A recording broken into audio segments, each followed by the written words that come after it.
Oi, gente! Mais uma aula! Hoje vai ser um dia muito importante.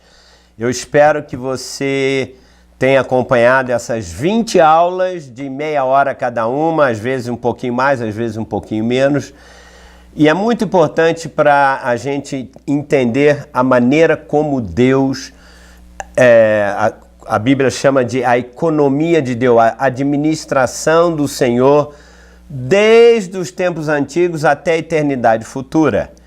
E principalmente o nosso assunto é como se preparar para o fim dos tempos.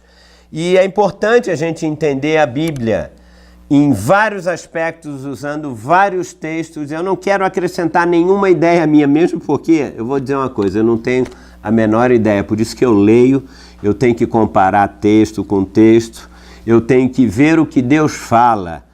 E essa é a razão de talvez muitas pessoas nem gostarem de algumas coisas. Mas olha, a Bíblia foi escrita por Deus, pelo Espírito Santo, por homens inspirados por Ele. Então, não importa muito o que eu acho, nem o que você acha.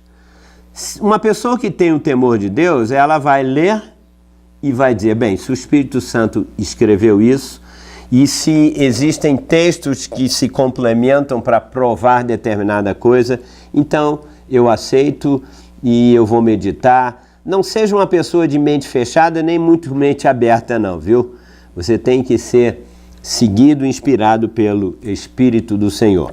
Hoje a nossa aula vai ser o trono de julgamento. Esse é um assunto que, aliás, quase ninguém fala na igreja, porque falar em julgamento já não é uma coisa muito agradável. E isso e aquilo, enfim, eu tenho batido aqui numa tecla de que a Bíblia diz que nós vamos receber uma recompensa, nós cristãos, eu sempre prego para o povo de Deus, um galardão, ou não. Então eu começo fazendo uma pergunta para você, como Deus vai nos dar a nossa recompensa? Quando que isso vai acontecer? Todo mundo já quer, nós entramos muito no espírito desse mundo, a gente faz uma coisa, planta aqui, já quer um resultado maravilhoso depois de amanhã, às vezes no mesmo dia. Como e quando Deus vai nos recompensar pelas boas obras que nós fizemos? A Bíblia diz que isso vai acontecer no futuro. Pronto. Ou seja, antes dele julgar as pessoas, porque vai ter um outro tribunal, as pessoas desse mundo que não confessaram Jesus como Senhor, antes disso, Deus vai ter o primeiro, na volta de Jesus, o primeiro tribunal estabelecido pelo Senhor vai ser para com o povo de Deus, eu e você. Ah, mas espera aí, eu vou passar por algum tribunal? Vai sim. Agora, tem uma boa notícia aí. Embora muitos cristãos e mestres estão ensinando de maneira errada, dizendo que Deus vai julgar a nossa salvação, se nós andamos na linha ou não, se nós pecamos muito ou Deus não vai julgar a nossa salvação, porque a nossa salvação foi de graça. Não tem como, olha, você vai perder a sua salvação porque você morreu em pecado. Isso não existe. A salvação, ela é eterna, ou seja, o julgamento já foi feito na cruz. Jesus morreu no meu e no seu lugar. Eu e você deveremos morrer. Por isso, não tem mais como perder a salvação, porque quem está em Jesus, acabou. Julgamento para perdição, perder a salvação, esse é o maior sacrilégio, essa é a maior mentira. E que muito povo, homem de Deus, até pastores, acham que isso é impossível. Eu afirmo, e vou mostrar isso nas próximas 100 aulas. 100 aulas, pastor? Lógico. Não basta chegar e dizer para ele, não, não tem isso, isso aqui. Tem que mostrar na Bíblia. Temos que comparar coisas espirituais com coisas espirituais, ou seja, a palavra com a palavra. E ainda assim o Espírito tem que testificar no nosso espírito. Não seja enganado aí, não, por doutrinas várias, como Paulo disse. Mas nós já temos a salvação eterna garantida, apesar de qualquer coisa, porque ela foi um dom, um presente de Deus. E Paulo disse que o dom e a vocação de Deus são irrevogáveis, está lá em Coríntios. Não pode se tirar, é impossível. O que nós vamos perder no tribunal de Cristo, nós, eu digo, dependendo das suas obras, se foram obras baseadas em algumas coisas, e essa aula de hoje, você vai perder é o reino milenar por 1000 anos. Porque logo que acabar esse tribunal, vai começar o reino. E somente dentre todos os cristãos salvos, apenas alguns vão reinar e outros não. Pastor, explica melhor isso aí, tá? Nós vamos ser julgados para saber se vamos ter participação no reino milenar ou não. Por outro lado, você diz, e aqueles que não forem reinar, eles vão para onde? Como todo tribunal, eles vão passar por uma punição temporária, vão sofrer, porque não viveram, não cresceram, não amadureceram, não levaram a sério as coisas de Deus, não seguiram a vontade de Deus. Você pode ser salvo para sempre e fazer a tua vontade. Você pode não estar nem aí para buscar conhecer a palavra de Deus. Você não vai perder a salvação, mas você vai sofrer um castigo e uma punição. Vamos lá. Mas será que é assim mesmo? 2 Coríntios, capítulo 5, deixa eu ver aqui, versículo 10, só vou ler um versículo. Porque o homem que falou isso não fui eu não, foi o apóstolo Paulo. Ele conversou diretamente com o Senhor e ele teve estas revelações que ninguém, não tem outro homem na Bíblia que escreveu coisas como isto aqui. 2 Coríntios 5,10 diz, porque importa que todos nós, quem? Todos os cristãos. Paulo estava escrevendo para a igreja de Corinto e ele disse, todos nós vamos o quê? Leia, compareçamos perante o tribunal de Cristo. Mas para quê? Ele diz, para que cada um de nós receba segundo o quê? O bem ou o mal que tiver feito por meio do corpo. Espera aí. Eu posso no tribunal de Cristo receber o bem, mas posso receber também o mal? Que mal é esse? Olha só. Pelo que eu acabei de ler, veja se não é verdade. O assunto aqui, o julgamento de um cristão vai ser segundo o quê? O que ele fez enquanto estava aqui, o que ele praticou. Se ele praticou o bem, ele vai receber um galardão. Se ele praticou o mal, né? O que vai acontecer? Ele vai receber uma punição temporária. Eu quero aproveitar agora, é um texto que eu já tenho falado ao longo dos alunos, é um texto também muito pouco explorado, e quando explorado, muitas vezes ele é mal compreendido, porque a gente faz garimpo de versículos e esquece o contexto inteiro. Então eu vou ler 1 Coríntios capítulo 3, do versículo 6 ao versículo 8, depois eu vou continuar, ok? Dentro do próprio contexto. Vamos ver o que está acontecendo aqui. Paulo está escrevendo, eu plantei, Apolo regou. Mas o crescimento veio de quem? De Deus. De modo que nem o que planta, quem é que plantou Paulo? É alguma coisa, ou seja, Paulo está dizendo, embora eu tenha plantado, quem planta não é nada. Ele diz, é coisa alguma. O que planta, de modo que nem o que planta e nem o que rega, não é isso? Mas o que conta aqui, ele diz, mas o crescimento é que veio de Deus. Ele está fazendo uma comparação da igreja como se fosse uma lavoura. Numa lavoura você planta uma semente, vai plantar uma determinada árvore e você tem que plantar ela, limpar a terra, uma pessoa faz isso e vem outra e rega, tem que ter água, tem que ter sol.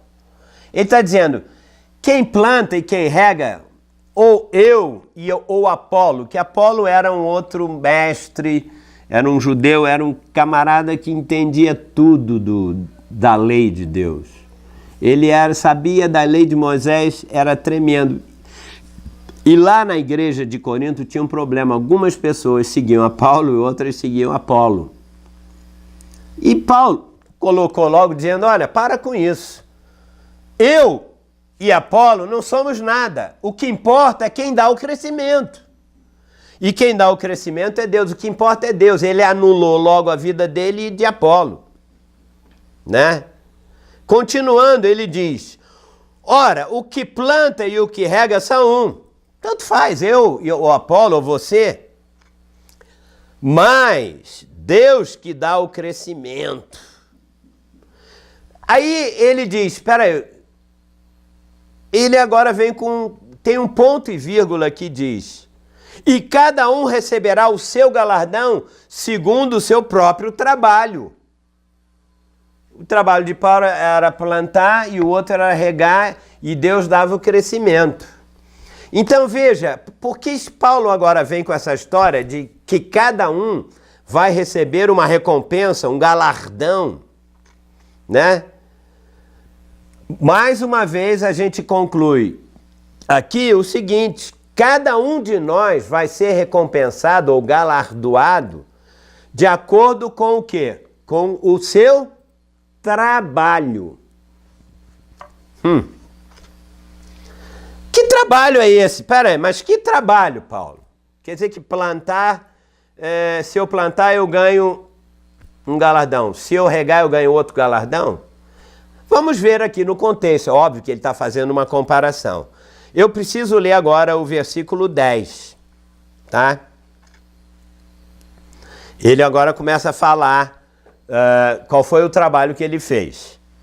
Segundo a graça de Deus que me foi dada, lancei o fundamento como prudente o quê? Construtor. Paulo não está falando de obra de edifício nem de lavoura, ele está fazendo uma comparação. Ele disse, o meu trabalho foi lançar o quê? O fundamento. O que é um fundamento? É aquela parte, imagina aqui, ó, você tem um edifício e antes de você edificar esse edifício, você tem que fazer os fundamentos, a base, aquela parte do chão para baixo, para poder ter um alicerce. Ele disse, isso eu fiz na igreja, né? Eu fui prudente construtor. Aí ele continua dizendo, outro edifica sobre ele o quê? Sobre o fundamento, óbvio, ele lançou, mas ele diz, calma, porém, cada um veja como edifica. Obviamente, você está vendo aqui que o fundamento é o próprio Senhor Jesus Cristo. A igreja do Senhor, ela não é fundamentada pela doutrina tal, pela denominação tal, não. A igreja do Senhor está fundamentada numa pessoa, não numa denominação, não numa igreja, não no que eu acredito. Isso é doutrina de demônio. A igreja do Senhor tem um fundamento, chama-se a pessoa de Jesus Cristo. Se você não está construindo a sua vida numa pessoa viva, que chama-se o Espírito do Senhor Jesus Cristo, você está enganado. Não, eu sou da Igreja Batista, eu creio no batismo nas águas. Isto, você não está edificando nada, você está sendo enganado.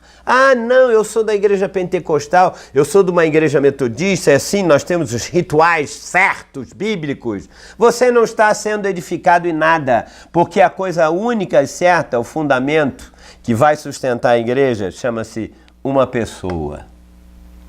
Ah, pastor, mas não tem que ter. Não tem que ter. Um fundamento é o Senhor Jesus. A maneira certa é que material que você está botando em cima da pessoa de Jesus Cristo. Você quer ver uma coisa? Vamos ler o versículo 11 a 15. Eu não preciso dizer o que é. Paulo está dizendo. Ele já começa dizendo uma coisa. Olha, ninguém pode lançar outro fundamento. Se alguém lançar qualquer coisa que não seja uma pessoa de Jesus, pode ser tudo, qualquer doutrina bíblica, já está errado. Além, ele disse, se alguém lançar outro fundamento, além do que já foi posto, que é o que ele diz aqui, o qual é Jesus Cristo. Fundamento da igreja é uma pessoa. A única, eu não gosto da palavra religião, porque o cristianismo não é uma religião. Cristianismo é uma pessoa. Ah, mas pastor, é quase... Não. Ele diz, se você lançar outro fundamento além da pessoa de Jesus Cristo, você vai edificar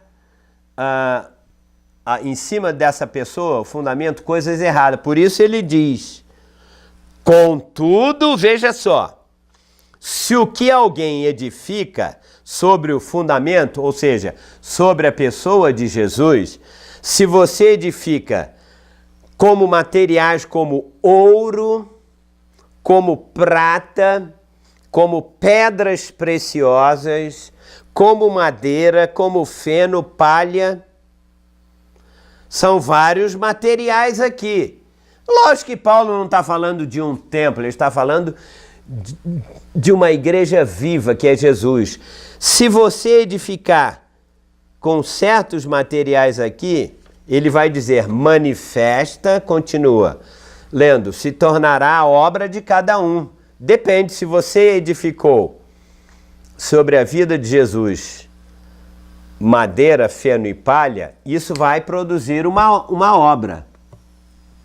Se você não usou esses materiais, mas usou ouro, prata e pedras preciosas, a obra de cada um vai ser manifestada. Quando?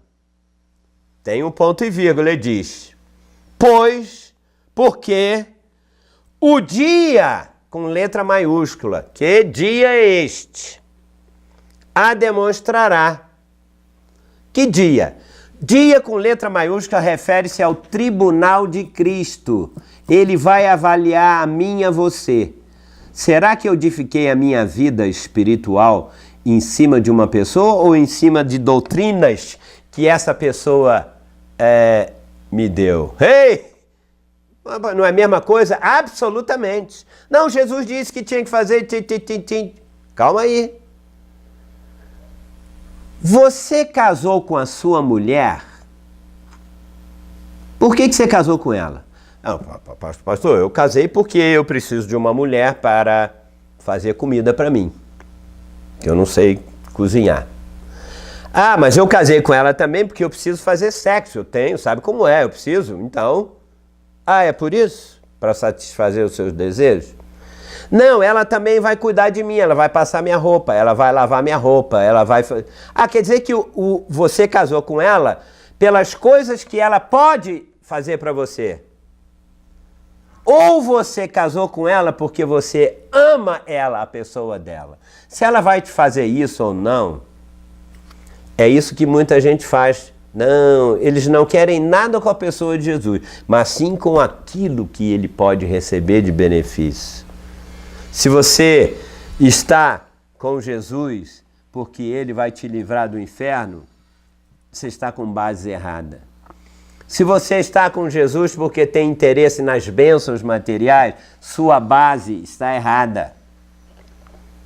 E ele é o único que conhece, por isso que o tribunal ele vai dizer, ué, por que você me buscou? Porque você precisava de cura? Você precisava de bênção para comer? Para que eu lavasse a tua roupa, perdoar? Edificar sobre a pessoa de Jesus. Você casou com a sua mulher porque você ama ela ou porque ela tem mais dinheiro do que você e pode lhe trazer benefícios? Se você fez isso, o seu casamento está baseado numa premissa falha, porque no dia que ela perder a herança dela ou alguma coisa e tal, acabou a tua vida. Mas, se você está com Jesus porque ele te buscou e você ama ele acima de qualquer coisa, sabe o que acontece? Você vai, quando o dia chegar, vai demonstrar, porque o fogo de Deus diz, porque o dia vai demonstrar e está sendo revelado pelo fogo. E qual seja a obra de cada um, o próprio fogo o provará. Se permanecer a obra de alguém em cima do fogo, que sobre o fundamento edificou, esse vai receber galardão. Deixa eu te dizer uma coisa aqui. Ele fez aqui uma comparação dizendo o seguinte, que no tribunal de Cristo o fogo de Deus vai provar o que cada um de nós fizemos. Ali diz que tem 3 materiais, madeira, feno e palha. Se fogo cair em cima desses materiais, o que vai acontecer? Se for em cima de madeira, vai demorar um pouquinho, uns 10 minutos, mas o fogo vai consumindo, vai. Se for sobre feno, 30 segundos, o fogo vem, acabou. Se for sobre palha, você acende o fogo, acabou. Mas o que você edificou? Nada. Mas se for em cima de ouro, taca fogo em cima do ouro. O ouro já é um metal puríssimo. Sabe o que vai acontecer? Ele vai ficar mais puro ainda. E não vai ser consumido. A mesma coisa com a prata. A mesma coisa com as pedras preciosas. O que são estas coisas, então? Se a obra de alguém se queimar, o que são? O que Paulo está dizendo espiritualmente sobre ouro, prata e pedras preciosas? São materiais que representam na Bíblia, toda vez que você lê na Bíblia, isso aqui seria um outro estudo à parte.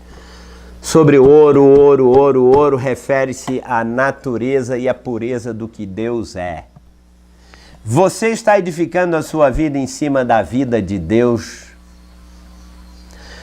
Você está edificando a sua vida em cima de doutrina, madeira, feno e palha? São doutrinas de homens, são doutrinas em cima da natureza humana caída. A natureza de Deus é ouro.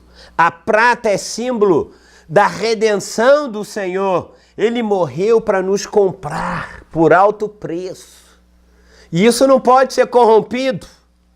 As pedras são os dons do Espírito Santo, o mover de Deus. Essas coisas não podem. Se você não edifica a sua vida em cima disso, mas em cima da sua natureza humana caída, pelo seu esforço. Madeira, feno e palha são os rituais que já passaram, mas ainda a gente tem que cumprir os rituais, vamos batizar, vamos fazer isso, aquilo. Isso já passou. A lei e os profetas vigoraram até João, acabou. Depois disso é pregado o reino de Deus, é uma pessoa. O reino de Deus é uma pessoa, não é um conjunto de doutrinas. Se você está preocupado em seguir doutrinas, mandamentos, a minha denominação, isso aqui, você está... No dia do julgamento, a obra de Deus é receber a vida dele. É você receber o perdão dos seus pecados. São coisas espirituais. Isso vai ser manifestado. Quem edificou sobre ouro, sobre a vida de Deus, você está sendo construído em cima disso?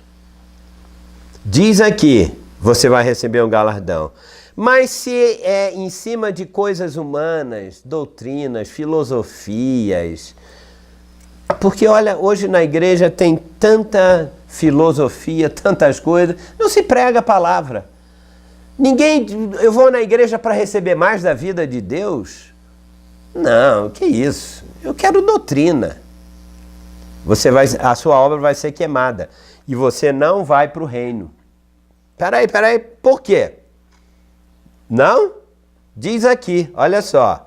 Se a obra de alguém se queimar, sofrerá ele dano. Não diz que ele vai perder a salvação. Dano aqui vai ser machucado temporariamente. Vai ser um castigo. Mas não, pastor, não é. Não, tanto que Paulo, olha a última frase. Olha as últimas 1, 2, 3, 4, 5, 6, 7, 8, 9, 10, 12 palavras.